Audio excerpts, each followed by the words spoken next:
Anytime something is mentioned multiple times, the reason for it is because this is a critical point. The number 70 is very, very specific. It's not 69, it's not 71, it's not 73, it is 70. We're 70 souls. A very critical point where the Parashat Shemot says, "Ve'ele Shemot bnei Yisrael habayim Mitzrayma et Yaakov ish ubeto ba'u Reuven, Shimon, Levi, Yehuda, Yisachar, Zvulun uBinyamin, Dan veNaftali, Gad veAsher, v'hi kol nefesh yotzei yerech Yaakov 70 nefesh, veYosef haya b'Mitzrayim." Translation. And these are the names of the children of Israel. This was the new name for Yaakov, who were coming to Egypt with Yaakov. Each man, he's called both Yaakov and Israel. One is relevant to his prophetic side when he's prophesizing, and one is not. With Yaakov, each man in his household came Reuven, Shimon, Levi, and Yehuda, Yisachar, Zvulun, and Binyamin, Dan, and Naftali, Gad, and Asher. And all of the persons who emerged from Yaakov's loins were 70 souls. And Yosef was in Egypt. Now, one of the things that a person will notice is that this is information we already have. We've already heard this in the previous book, in the book of Genesis. And in fact, why do we need to know this again? Anytime that you learn Torah, you'll notice that there's a rule. There are rules for every single interpretation, every single biblical exegesis.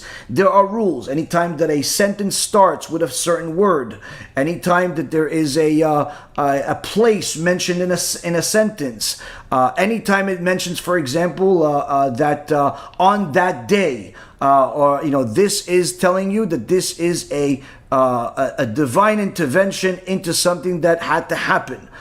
So there are different rules. Now, one of the things that we see in the Torah is that anytime something is mentioned multiple times, the reason for it is because this is a critical point. This is a critical point that we have to remember, because it will hold up the test of time if a person understands what's the significance of this rule. And one of the things that we see from this particular point is that this sentence is mentioned multiple times in the Torah, in the book of Genesis, here and later on in the Torah, and we hear about these 70 souls, these 70 souls, these 70 souls. And one of the ways that a person sees from here, aside from the importance of it, is that the number 70 is very, very specific. It's not 69, it's not 71, it's not 73, it is 70. And this is one of the fundamental proofs that discredits the entire New Testament being divine and being anything that is relevant in truth to the Holy Torah. Because the New Testament, in the which we like to call the False Testament, was a man-made document that has endless amount of mistakes.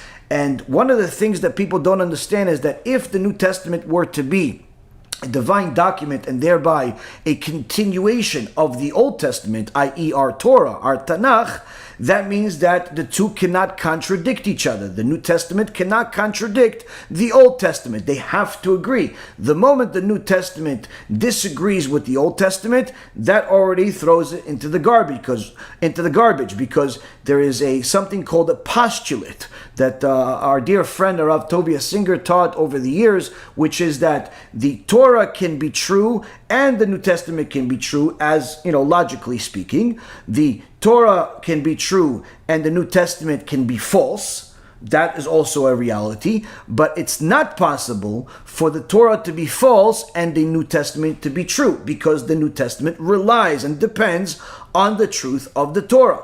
So here we see that if we find a contradiction, a mistake in the New Testament, that means that the New Testament in its entirety is a false document. And one of the many mistakes, and perhaps probably the most popular mistakes that's in the New Testament, is found in the book of Acts. Chapter 7, verse number 14, where they say that Yaakov came down to Egypt with 75 people. And for the last 2,000 years, the Christians have been trying to get themselves out of this hole with all types of convoluted explanations of why it's this. And of course, any pastor, priest, or missionary that you speak to will give you a different argument, and that's because there is no argument. There is no uniform argument. Everyone will give you a completely different excuse of why it is, because there's really no legitimate reason. Now, if they're going to bring you some type of book that was written by a person over the last 20, 30, or even 100 years that gives you an excuse, this is not a valid argument. And the reason why, because by default, anyone that is learning the Torah or even the New Testament, lehavdil, today has information that is in essence supposed to be part of a tradition, which means that this information is not new. It is actually relying on the shoulders, on the back-breaking efforts of the previous generation,